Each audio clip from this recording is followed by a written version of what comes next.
Hi everybody and welcome back to the Dark History podcast. Hope everybody is well.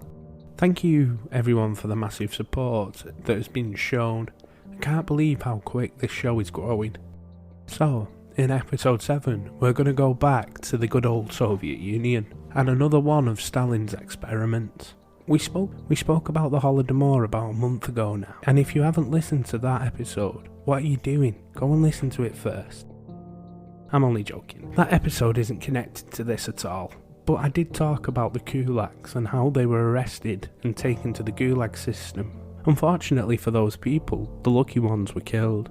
So today, we will be talking about the gulag system, but one ordeal in particular, the real Hunger Games on Nazino Island.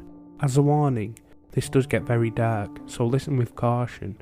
With that out the way, please sit back, relax, and enjoy more Dark History.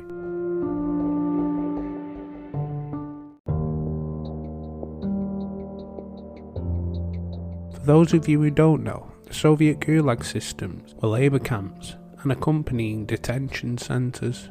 Prisons that from the 1920s to the mid-50s housed the political prisoners and criminals of the Soviet Union. At its height, the gulags imprisoned millions of people. A system of forced labour camps was first inaugurated by Soviet decree on April 15, 1919, and underwent a series of administrative and organisational changes in the 1920s, ending with the founding of the Gulag under the control of the secret police, OGPU, and later the NKVD and the KGB.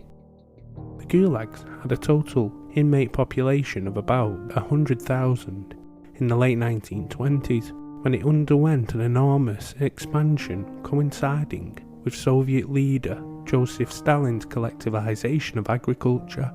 By 1936, the Gulags held a total of 5 million prisoners, a number that was probably equalled or exceeded every subsequent year, until Stalin died in 1953. Not only were the rich or the resistant peasants arrested during collectivizations, persons sent to the Gulags included purged Communist Party members and military officials, Germans or other Axis prisoners of war during World War II, members of ethnic groups suspected of disloyalty, Soviet soldiers and other citizens who had been taken prisoner or used as slave labour by the Germans during the war, suspected saboteurs or traitors, dissidents, intellectuals, ordinary criminals, and many utterly innocent people who were hapless victims of Stalin's purges.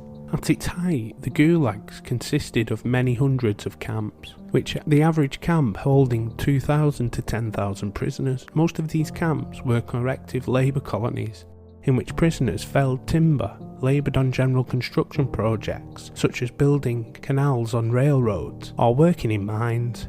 Most prisoners laboured under the threat of starvation or execution if they refused. It's estimated that a combination of very long working hours, harsh climates and other working conditions, inadequate food, and summary of executions killed tens of thousands of people each year. Western scholars estimate the total number of deaths in the gulags in the period from 1918 to 1956 ranged from 1.2 to 1.7 million.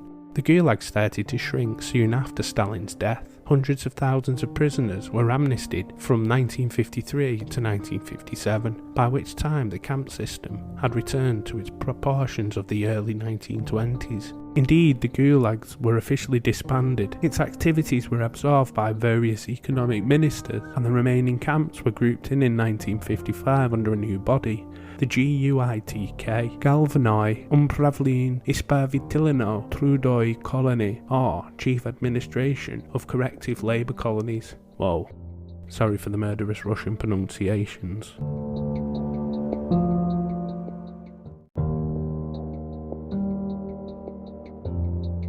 Now I know some people listening to this will have listened to the Holodomor episode and have heard me waffle on about the kulaks and their plight in the Soviet Union at the time, but for those of you who haven't, I will give you a brief history. In 1929, Stalin faced an issue. The kulaks in Ukraine were in a thinly veiled revolt against the collectivized policies choosing to break their tools, slaughter their animals and destroy their equipment rather than hand it over to the Soviet authorities, who were pushing them into huge collective farms. Kulaks, essentially wealthy peasants, had been declared enemies of the state, and the term had come to be used not just for the wealthy peasants, but anyone disagreeing with Stalin's policies. Hundreds of thousands were arrested, along with other groups targeted by Stalin's reforms, those without an internal passport, for instance. The internal passport had been the Tsarist invention aimed at keeping people shackled to the land they worked, and Stalin had brought it back for much of the same reasons. An internal passport was issued to those doing work deemed important by the state, and failure to have one meant that you essentially weren't a full Soviet citizen and lacked the few rights offered by the government at the time. Right, I hope we're all caught up.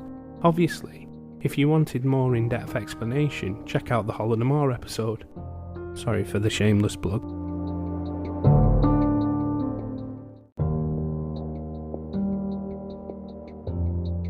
By 1933, it was all coming to a head. The Soviet Union Gulag system was drowning in political dissidents, kulaks, and other common criminals. A solution needed to be found, and Genrik Yagada had the solution, which was almost brilliant in its cynicism. The future head of the NKVD today is famous for the rise to the top, and then someone who Stalin got bored with and had shot. But at the time, he was the current leader of the utter mess that was the collectivization campaign. The USSR needed to set up collective farms to pull themselves out of famine's grip, so why not condemn all the kulaks to forced labour on collective farms? Easy. Resettling prisoners to work in some of Russia's most hostile lands would both punish them and provide for the struggling USSR. Give them tools and make them build their own self-sustaining farms. With all these farms, the famine would be solved, and the harsh Siberian weather would provide the punishment. So pleased with his idea, Yagada gave the order to increase arrests. Suddenly, minor offences, like the previously mentioned lack of a passport, meant certain arrest. And with such high police quotas, and the threat of arrest if they weren't met, people were simply abducted off the streets. Yagada acted so quickly that he didn't even obtain Stalin's seal of approval. One account of this vertical legal system comes from Kuzma Salnikov, a married miner from Novokonetsk. Kuzma was a staunch communist. Then, one day, he happened to go to the market without his internal passport, just as the police sealed off the building. He was deported from his own city without a chance to even inform his wife. He never saw her or his 2 kids again. Just a quick caveat here, remember this man's name. Unfortunately, the story of Salnikov was just one of many. There was the tale of the 12-year-old girl abducted by police while she waited for her mother to buy bread. A 103-year-old man snatched by the police as he went outside for air. A student snatched off his doorstep by the police in Moscow, and a pregnant lady deported for having no passport, even though she had it clutched in her hand. All across the USSR, hundreds of thousands simply vanished. As families desperately searched for their loved ones, the police were stocking them into trains bound for the Russians' interior and to their new lives as essentially slaves, working on some of the most inhospitable land on earth. And these train rides were no joke, packed into windowless train compartments, no contact with the outside world for weeks. Death and disease rampant among the tightly packed people. Thousands of innocent people would die before they even arrived.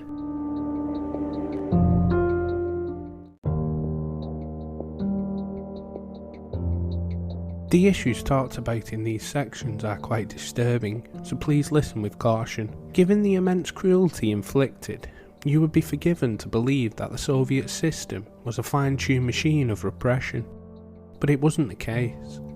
The Siberian officials weren't even informed that they were about to receive thousands of prisoners until the first trains appeared. Imagine the surprise when in April of 1933, 25,000 people arrived in the rural and remote city of Tomsk, situated in the Tomsk Oblast, in the centre of Russia. The officials in Tomsk must have been like, what do we do now? You see, Yagada, in his brilliance, implemented his quotas so fast that he let the logistics of it all get bogged down in red tape. Tomsk was underprepared for such a huge influx of people, and as we all know, Stalin was never a forgiving man. Officials were terrified that Joseph would go on one of his infamous festivals of mass execution of party officials and hold it all in Siberia. By May of 1933, Tomsk held 90,000 prisoners, but yet to receive any wisdom on what to do with them, so officials began to send them out into the wilderness. The first 5,000 prisoners and 50 guards were loaded onto 4 barges meant to haul timber and sent downriver to begin the 800 kilometre or 497 mile journey down the Ob River, bound for the island of Nazino. Like any journey of these poor people, it was going to be torturous. They were kept below deck. The river was still choked with ice, and in that area of Siberia, it was ravaged with severe snowstorms. By the time these people reached the island on the 18th of May, 1933, 27 people, already weak from sickness and hunger, had died on the journey. They would be the first of many lives that this doomed experiment would claim. And for what was about to come, they were probably the luckiest 27 people the world has ever seen, as the rest would see what hell was truly like.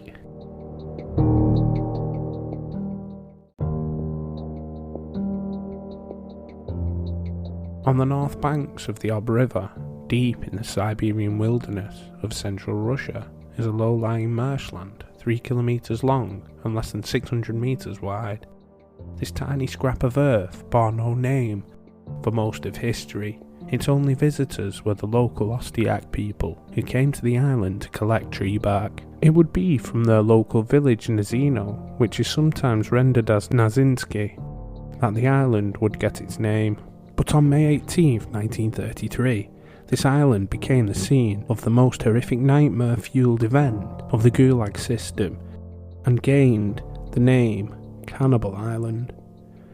When the remaining prisoners were unceremoniously dumped ashore at Nazino Island, they realised there was no shelter, no food, and no means of acquiring either. The few trees that were on the island could be used to build a hut, but the officials in Tomsk, in their haste to rid the city of these prisoners, had failed to give them any tools. Here they stood on the desolate island, which was covered in a blanket of snow. As night set in, no way of making shelter or a fire. Left with no choice, the settlers slept in the open in a blizzard. At the dawn of May the 19th, 1933, the night had claimed another 295 souls, so beginning a fight for survival that would make the Hunger Games look like a game of tag. Almost all the people dumped on the island were innocent people that had been plucked from the cities on passport charges. They had none of the agricultural skills that real kulaks had, or any of the survival skills necessary to combat such a harsh environment. This would become a real problem, as the stocks of bread they had been given on the barges had run out, and the guards couldn't be bothered to bake the bread with the flour they had brought and deliver it to the island. Instead, they handed each person 200 grams of flour for sustenance. This was 100 grams less than what would be given to the prisoners of Auschwitz 7 years later. Already starving, many of the prisoners mixed the raw flour with filthy river water, leading to dysentery outbreaks sweeping through the island and killing even more people. And scarily, this was only the second day. I understand if this is the place that some of my dear listeners may choose to turn off this episode, as the worst is still to come.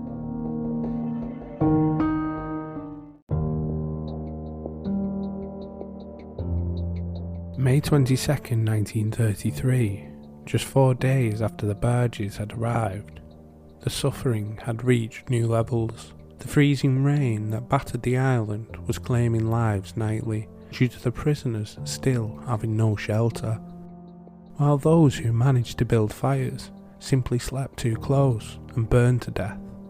To compound this misery, the guards, who had set up a camp off the island, hadn't returned to give the people any more flour.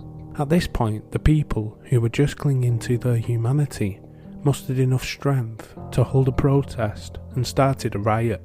They made enough noise that the guards began to sail to the island to see what was going on.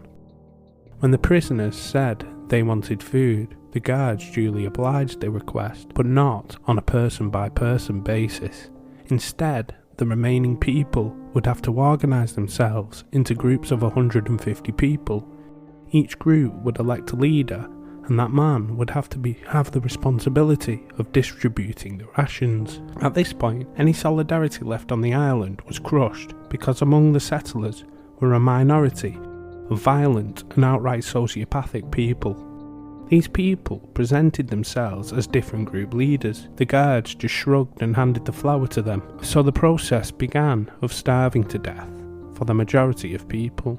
Now I can hear the cries of why not just escape. The guards weren't actually on the island. They were on the mainland, so to speak, living it up in their camps. And the answer is, they did try. Remember Kuzman Salnikov? See, I told you to remember him. Well, Kuzman, in the early days, mustered up what little strength he had, jumped into the frigid Ob River, and swam to the opposite bank, and escaped into the harsh wilderness. Miraculously, he managed to find a collective farm, and lived out his days. But Salnikov was the exception to the rule. Most people who braved the Ob River drowned, or they made it to the banks and were shot dead by the guards. And well, if you were lucky enough, or unlucky enough, to make it past all of that, the well-fed guards would hunt you down with dogs for sport. This brings us neatly to the cruelty the guards inflicted on the already desperate people of Cannibal Island. From the patrol barges, the guards would get blind drunk, go on deck and shoot any prisoner they saw just for target practice. Other times they would sail into the island with a hunk of bread, hurl it into a crowd of people and watch them tear each other apart for the scrap of food. Of course, there were young women on the island. Guards would trade food for sex, and others would get the criminal aspect of the island to rip the gold teeth out of prisoners in exchange for cigarettes and food. Now if the guards would have just dropped these people off and left, it would have been a hellhole. But by staying, they made it into a deluge of cruelty and misery, and compounded an already desperate situation into an all-out free-for-all of death.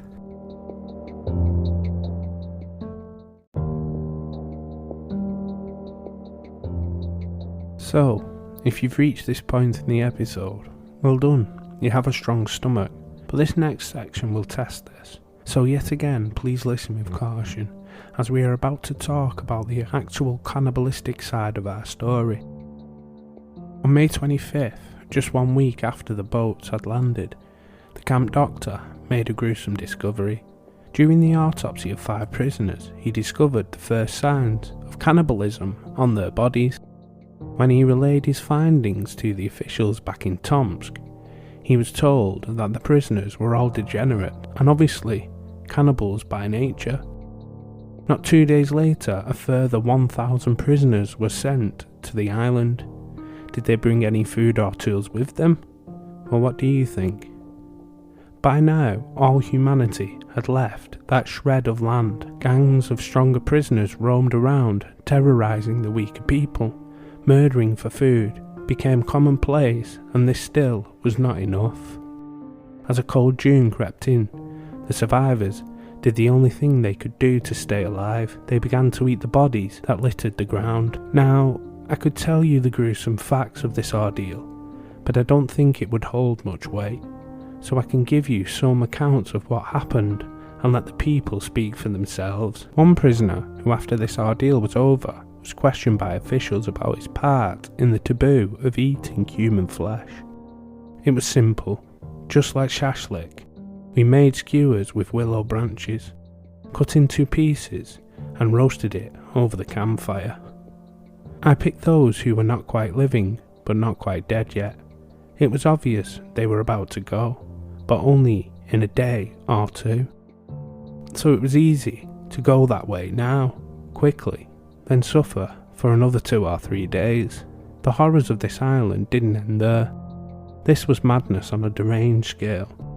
An account from a girl from the Ostiak people who wandered onto the island to collect bark witnessed one harrowing account of a woman who had been sleeping with a guard called Kostya for food, and when she returned to the island she was caught, and in this girl's words, she was tied to a poplar tree They cut off her breasts and muscles.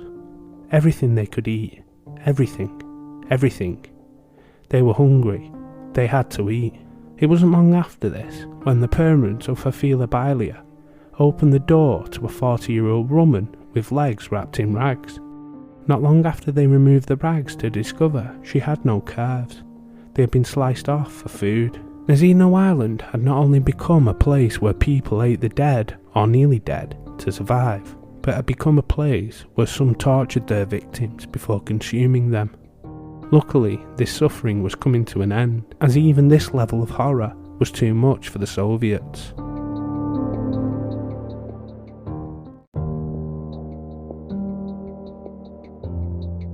By mid-June, the Tomsk officials abruptly ended the month-long horror show. The surviving prisoners were removed to other collective farms or labour camps, and the guards were returned to Tomsk. In total, 6,700 people endured the horrendous month-long ordeal on Cannibal Island, with 2,200 surviving. The other 4,500 perished, killed by the elements, or were straight up murdered. By August, the summer grass had grown so tall that the remaining corpses still rotting on Nazino Island were covered up, and the knowledge of the nightmare that unfolded during that month period was only etched into the minds of survivors or locals. The only reason we know anything about this is because of Vasily Velichko, a communist instructor who lived locally to the collective farms that dotted the banks of the Obs River. In July 1933, he started to hear whispers of the catastrophe that had befallen the island. Without speaking to his superiors, he began to investigate. His trek to Nazino Island ended in August of 1933 when he discovered nothing out of the ordinary on the island. Tall summer grass, sparse trees and handful of locals looked normal, but when he stepped foot on the island, he soon discovered the half-eaten bodies laying just out of sight. Over the next couple of weeks, Velichko interviewed anyone who would talk to him about the terror that had unfolded on the island. He submitted an 11-page report of his findings to Moscow. Anyone guess what happened next? That's right, he was fired from his position, kicked out of the party, and his report was buried in state archives. Luckily, a couple of high-ranking officials, with a shred of human decency left, read the report and put in motion policies that would stop this happening again. All 50 guards were kicked out of the party and arrested. I would love to tell you that these people suffered the same cruelty they had endured on the people of Nazino Island, but I can't. They all served less than 12 months in prison before they were released. Velichko's report only came to light in 1994, after the collapse of the Soviet Union.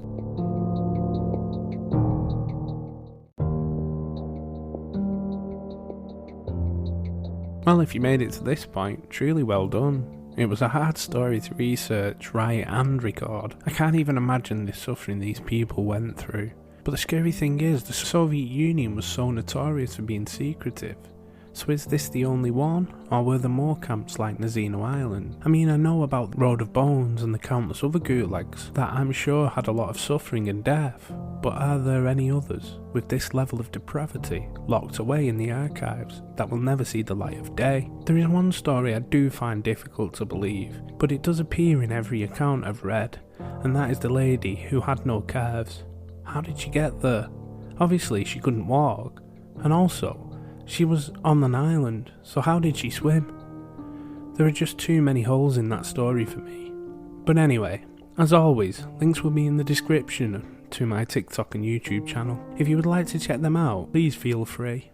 If you enjoyed this episode, please consider giving me a review on your respective podcast provider. It helps me no end. If you think there is one of your friends or family members that might like this podcast or the episode, please share it. If you want to hear more, please feel free to check out the other episodes and maybe drop me a follow. With all that out of the way, I will try to do something a little less intense for the next episode. Maybe bring back part 2 of the Dark History of London. So please join me for the next episode and more Dark History.